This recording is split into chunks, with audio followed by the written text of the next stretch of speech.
మనం మన రాష్ట్రంలో తిరిగినప్పుడు వచ్చేటటువంటి జనం ఒక ఆస్పెక్ట్. అది ఆహ్, అభిమానంతో వచ్చినా, ప్రేమతో వచ్చినా, బాధ్యతతో వచ్చినా, అది తెచ్చుకున్నారు, కొనుక్కొచ్చుకున్నారు ఇట్లాంటి పదాలే ఉంటాయి. బట్ రాష్ట్రం కాని రాష్ట్రానికి వెళ్ళినప్పుడు, దేశం కాని దేశానికి వెళ్ళినప్పుడు, అక్కడ మన కోసం వచ్చినప్పుడు వాళ్ళు ఆత్మీయులు అంటాం. వాళ్ళు డబ్బులకి అమ్ముడుపోయేవాళ్ళు అనలేము. ఎందుకంటే అక్కడ రావటం అన్నటువంటిది. అక్కడ కొనుక్కునే సిట్యుయేషన్ ఉండదు కాబట్టి. సాధారణంగా నారా లోకేష్‌ని ఇప్పటిదాకా క్లాస్ లీడర్‌గా చూస్తే, కర్ణాటకలో తాజాగా మాస్ లీడర్‌గా చూడాల్సొచ్చింది. అశేష జనవాహిని లోకేష్ కోసం వెయిట్ చేయడం బళ్ళారి ప్రాంతంలో.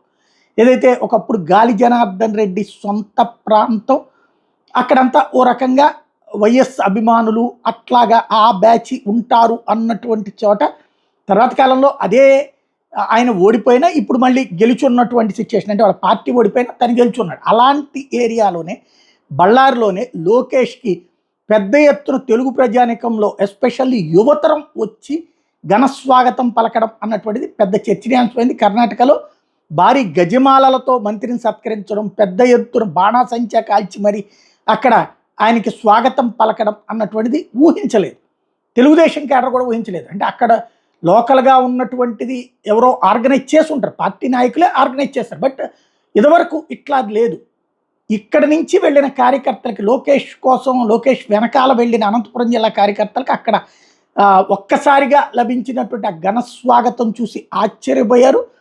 దాంతో అక్కడ ప్రత్యేకించి ఏదైతే తెలుగుదేశం పార్టీకి అనుకూల నినాదాలు ఒక ఎత్తైతే, పార్టీకి సంబంధించి ఎంత స్థాయిలో సా పబ్లిక్‌లో ఇమేజ్ ఉందన్నటువంటిది వాళ్ళ పార్టీ కార్యకర్తలకి చెక్ చేసుకోవాల్సి వచ్చింది.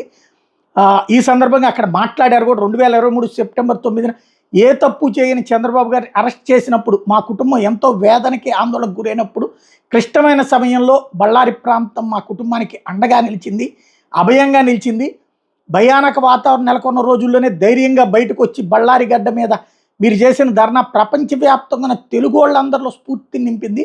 మీరు అందించిన ఆ ధైర్యానికి ఇప్పటికీ నేను గుండెల్లో పెట్టుకున్నాను. ఇవాళ నన్ను అదే విధంగా స్వాగతం పలకడం సంతోషం అంటూ చెప్పుకొచ్చారు. దక్షిణ భారత అభివృద్ధి కర్ణాటక, ఆంధ్రప్రదేశ్ కలిసి ముందడుగు వేస్తాయి అంటూ ఈ సందర్భంగా వాళ్ళకి హామీ ఇచ్చారు.